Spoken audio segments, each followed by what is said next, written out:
Whitey was the butcher. This guy was the dirt of the dirt. I worshiped the ground that man walked on. I thought he was perfect. What Bulger lived by was fear. People thought, Whitey Bulger. I get a blank check. I can do anything I want.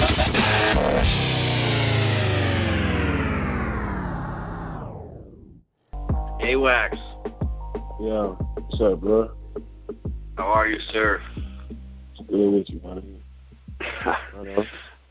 I can barely hear you. Am I on speaker? Nah, hold on. I hit my volume button on low. You hear me? No worries. I can hear you perfect now, man. So it's basically we're not live. I can run. Usually my show's on Thursday nights. If you want, I can talk to Coop and see if we can run it the day before your album drops. It's completely up to you, or we can do it on Thursday, which is usual. It's however you do it. I'm probably gonna do it. I'm probably gonna reach out and try and do as many interviews as I can in the next couple of weeks. And just do a couple, but however you want to do it, bro. Whatever you see best for it, best fit for it. If you're gonna, I think personally, we just running on the normal Thursday night would be the best. Yeah, just do that.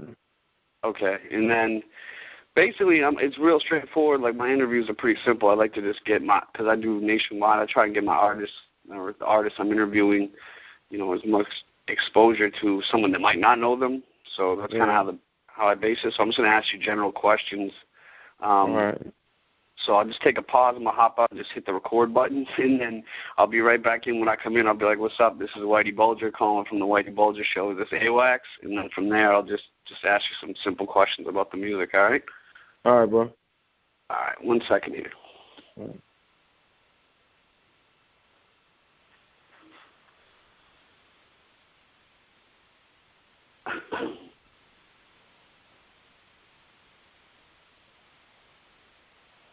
All right, we are back. This is Whitey Bulger calling from the Whitey Bulger Show. Is this AWACS? Yeah, this is me, bro. Good. What's up, my man? Pleasure to have you on the program. Obviously, I know who you are, but for those that don't, go ahead and introduce yourself and also let them know where you're from. AWACS from Pittsburg, California. P-World, Pirates boy, all that shit. Seattle. Represent. I got ties Compton, Brompton, all over the place, so I'll be everywhere. I was going to ask you that as one of my first questions. Is where is home for you? Or you have a couple homes, you moving around, or you live in Southern California primarily now, or? No, I've really been in Florida for the past 3-4 years off and on and shit. I've been traveling and shit back and forth like dual residency, so I bounce back and forth once or twice a month between houses and shit, but recently I've been, like I used to be in Georgia and New York, different places too, bounce around a lot instead of all that, but now I'm just in Cali a lot more now. Good. The nice thing about Florida is they don't have the income tax, correct? Yeah, correct, man. You down there, you saving a good little chunk. Yeah, you save a little money, but then you spend all it trying to find some good weed, so it balances out to the same shit, Real shit, man. Real shit. The weed is vulnerable out there. Well, honestly, I've been back east down in Florida in a minute, so I wouldn't even know. Out here in California, I'm up by you. I'm in Northern California. We spoiled up here when it comes to that shit. Oh yeah. We the spoiled smokers, man. We expect a lot out of that smoke. Back to the music. I have a question here. How would you personally describe your music? Because when I deal with all sorts of genres. I don't consider what you make just rap music. You consider it, you're a rapper, or do you consider yourself a musician, or what do you consider the music that you make, or do you not put it in a box like that? Yeah, I try to blend it out personally. Like, that's a good question. A lot of people don't realize, like Trainwreck, for example, on Pulling Strings, that was not a rap song at all. But I'm so much of a rapper, I don't think nobody even noticed. You know what I mean? Like, it just the whole structure of the song and everything about it wasn't structured like a rap song, and there's nothing rap about it really. So yeah, I do songs like that, but I don't really give it much thought to give myself another title or try another genre of music or nothing. Gotcha. Well, I appreciate that, man. It's just one thing that I noticed, like, going through, pre-interview, what I'm going to do here, there's so much music that you've made. Like, I'm just, like, every 6 months is a full LP coming out, and it's like, you make themed music for some of them. I guess you could call it themed music. I don't know. Like, there's a certain idea behind the album that you created, and you kind of stick to that. With your new project, Everlasting Money, is this a theme project, or is it, would you title it that, or is it about something in particular, or the whole project? What would you say about that? Or is it just a classic LP, bunch of different songs kind of put together in a specific order? Well, Pulling Strings was themed, like you say. It was like, I basically every beat in the whole album had some kind of guitar work in there, whether it was subtle or it was on top of the beat or you heard it or not. It was basically guitar beats and everything. So I basically had that idea to do that, and then like I also want to do one called Moving Keys, where it's just piano based beats. You know what I mean? Like when I come up with concepts like that, it's easy to execute. It's like MapQuest when you want to go somewhere. You know where you want to go, but you don't. You're driving there and you ain't been there, so you need MapQuest. So kind of just like that, give me some direction to where I want to go with it. But on some of my projects, it's not like on this new one, Everlasting Money. It's not so much. The title doesn't so much just isn't about that. You know what I mean? Like it's like a contrast to the music is the title on this one. So instead of going with it, I went the opposite. So I basically try and get a struggle. Like everybody know I ain't rich and I ain't got no 50 cent money because I ain't on the Forbes list. So it ain't no secret. I ain't got a Maybach and a motherfucking $1 million Bugatti in my driveway right now. You know what I mean? But I'm aspiring to get those things, and I'm not afraid to give you what I'm going through right now in my life on my music. So I'm saying Everlasting Money because I am on the brink of turning my life around financially to where I'll never have to worry about things again and getting to where I want to be, but I'm not there yet, and I'm still going through the struggles that everyone else goes through. So it's not an album about, look how much money I got and look at all this shit I got. It's like, look, everything I got, something happened to get that shit, man. It was a struggle. It was something got sold. Somebody lost something happened. There was a story behind all that shit. There wasn't no motherfucking rap CD selling or something. You know what I mean? Like, shit it's hard earned over here. It ain't like just a handout from Jimmy Iovine or some shit. You know what I mean? Real shit. And to kind of take that further, that the album itself, was it produced, the music, the beats, by yourself, or was there one person that did the production on the album, or do you go out and get a whole bunch of different beats? How does that work? It's basically what I could work with at the time. Like Nonstop's my producer. He does basically all my work, but he's been working with Rick Ross. He's got a production deal and stuff, and he stayed busy with getting his placements and whatnot, so he can't always work on AWACS 24/7. So when he's got to do other things, I'll outsource and find different producers on websites like SoundClick and stuff like that, and then we'll break the beats down and Nonstop will co-produce with those producers, and we'll put it out like that. Or he'll just strip the beat. Sometimes I'll record to any beats I can find on SoundClick, and then Nonstop will strip my beat down, and then he'll just make a new beat behind it when he gets time. Got you. Now, that's pretty dope right there. Now, you're able to control the sound all the way throughout, and obviously the beats and everything. You've been doing this a while. Where do you record your music at? Do you record at one particular studio for a whole album, or do you move around and record it at different places? Yeah, I have studios. I have a studio in Florida, a studio over in I got some equipment sitting over there in Georgia with Woo and everybody, and I got a studio in California. But most of my albums are recorded in California. I got a studio over in the Bay in Pittsburg, and I just record a lot there. And pretty much my last 3 albums been recorded in my studio like that. Not too many other places. Nice. Now, curious one. Get back in particulars of the album itself. we're going to play 4 tracks for him tonight. We're going to play the title track, Everlasting Money. We're going to play 100 Nights. We're going to play Tried as an Adult and Never Saw It. Those songs right there. Anything that you want to say about each one of them? The Everlasting Money one, I was curious personally. Is that about a certain woman, or were you even talking about a woman in that song? It wasn't like no one in particular, like not a name behind it, but it applies to all women not in my life that used to be in my life. You know what I mean? Like it goes for like.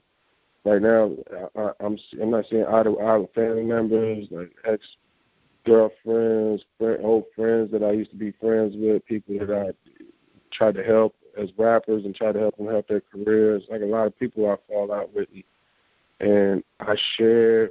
They know inside information of what my situation is and how sweet it's about to be. And it's surprising to see how many people will cut themselves short and out of an equation that's a long-term equation for something with short-sightedness, you know what I mean? And that's kind of what that song is about. If I were to say it was about one person, that would be wrong, because I've really been getting bombarded with that kind of shit, you know what I mean? So I could write it with one person in mind, and it starts applying to so many other people. The song just morphs into other ideas, and it flows effortless. That's why I can write that kind of stuff a lot. Got you. I mean, I appreciate your honesty, man. And what I would say, one thing that I kind of noticed, I guess I would say through the songs, are the tracks that you sent me that I've heard, they're kind of smooth. I wouldn't say slow, but they're not. You're not making like hyphy music or certain type of dance club music. I mean, it's more thinking behind the tracks and the verses and the wording. And I mean, personally, I really saw that come out in the Tried as an Adult song. It's almost like you telling a story. I don't know if it's a real story you're talking about or real nights that happened, but it comes out that way. And I feel like with your music, is that your goal? Is anyone can make music that's going to make someone jump around. You're trying to make music to make people think. Am I correct in that assumption? Definitely. Thought-provoking music is my goal. And like, honestly, like, rap music, like, fucked my life up. You know what I mean? Like, when I was young and I was introduced to music and I first heard all this gangster shit on that everybody talk on the music and all that shit, I believed it. I believed everybody was saying what they really said, what they were saying on the music they were doing in their life, or coming close to it at least.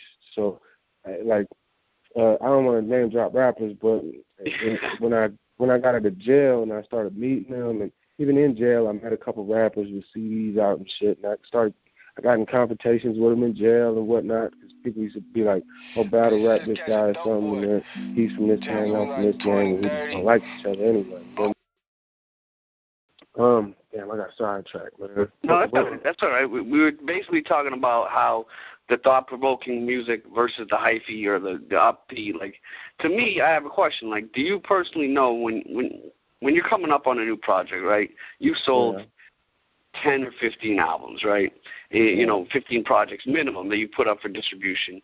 And so you have a track record, you have an idea of what to expect, what not to expect. When you release an album like this, it's thought-provoking music. It's not, I don't hear, the songs you sent me, right? I don't hear a song where tomorrow I'm going to hear it 9 times in an hour on the radio because it's not up-tempo jumpy music. Yeah. You know what I mean?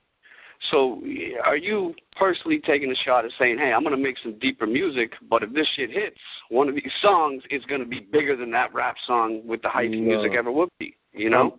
I'm actually not even trying. I'm not even attempting a little bit to get to be on the radio or anything like that. I don't have only song that's even remotely anything I can see on the radio would be the song with Irk the Jerk with 100 Nights on the whole. Okay. Even that, like the politics, I don't think people will respect the record in the Bay Area because the politics of me and Irk the Jerk and our individual politics up there at radio or what have you with Big Von or Cameo and the people that are doing business with as opposed to the people we do business with. Like I don't have it's not a clear-cut black ball against me, but it's a mini one going on over there, you know what I mean?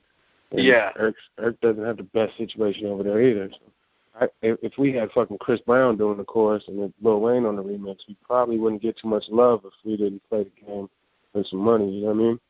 Yep, and totally. So, you know, so with your goal is you're looking to use kind of like a lot of indie artists do nowadays, independent artists do nowadays. There's so many ways to get streams without the radio.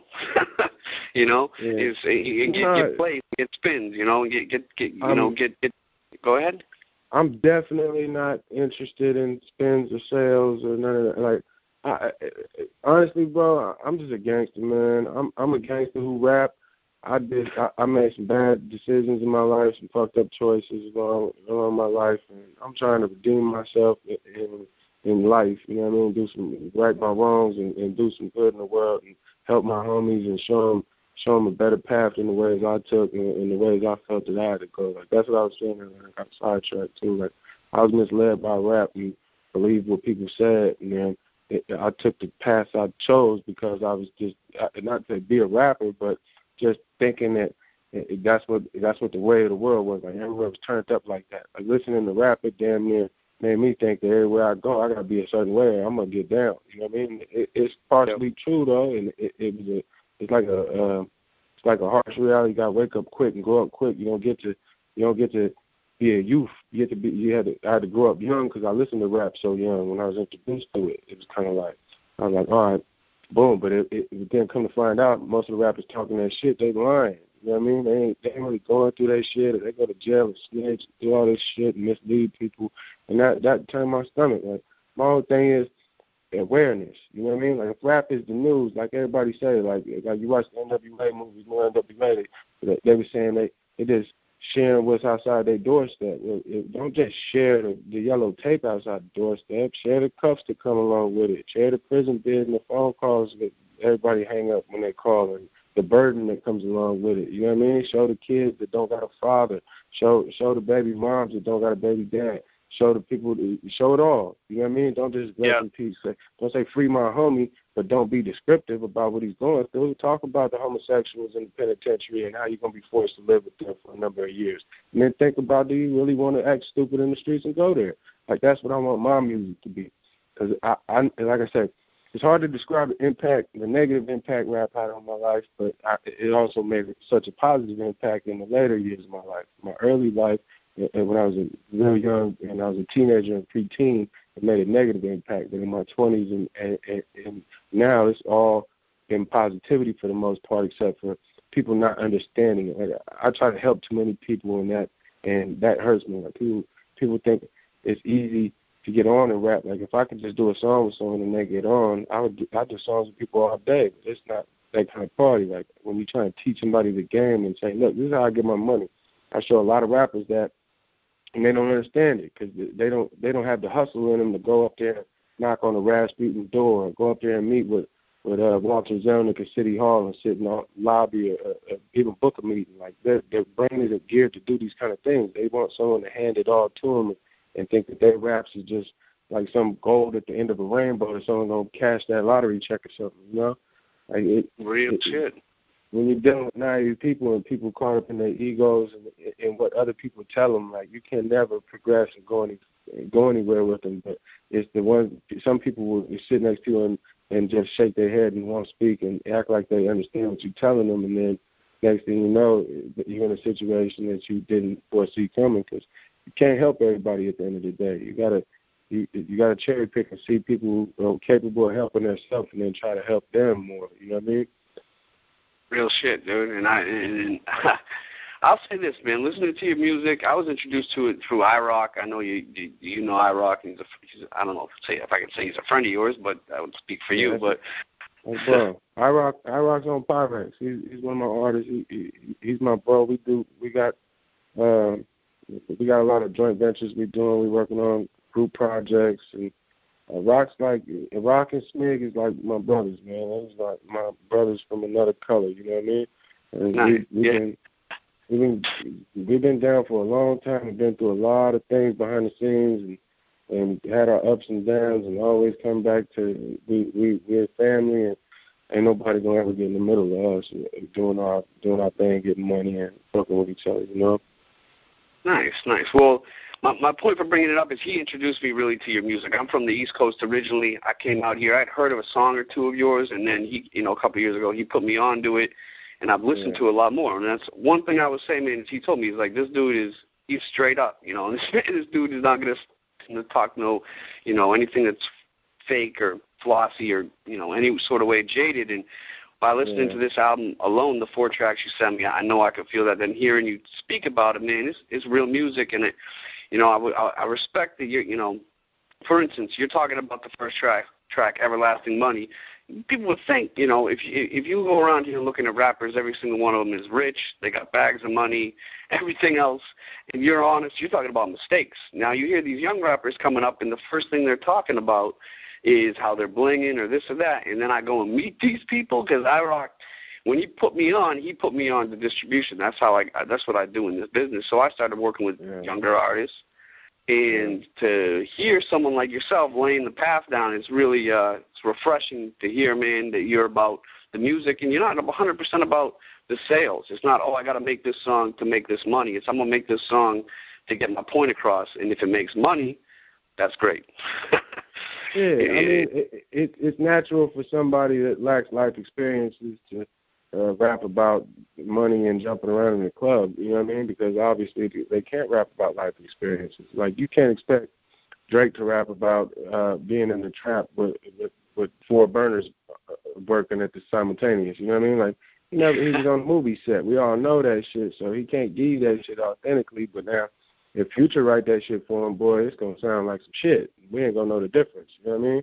Because if you're a Gucci Man writer to somebody that's actually been in there, but that's not just a Drake or nothing like that neither. Like, when Drake rap about fucking 10 bitches, it's a lot more believable than when motherfucking Selsky or somebody said, you know what I mean? Like, it's just going to say, you know what I mean? So vice versa, it could be a double-edged sword, you know?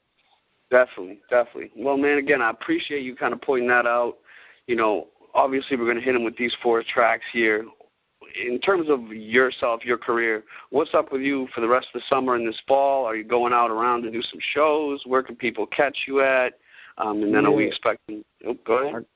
I got the album coming. I got the tour coming right now with Arizona, with Colorado. We got a couple shows in California dates booked right now. So I got like 4 or 5 cities booked already, and I'm gonna announce the dates and the locations within probably 2-3 weeks or something like that. I'm trying to get a couple more dates before I announce everything. But it'll be in September, October, the touring, and then I'm just gonna tour with my artists. I'm gonna announce some new artists that I signed to Pyrex, a couple of artists that I really think get slept on in the Bay, and just a lot of my a couple of the homies that stayed down for a long time.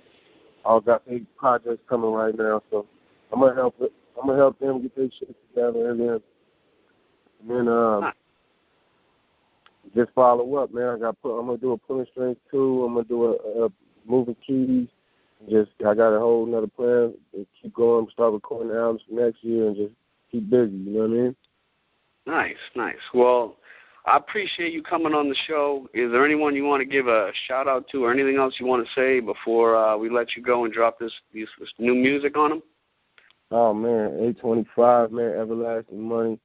Shout out all the Pyrex boys. Everybody stayed down. All my fans stayed down with me through the years, man.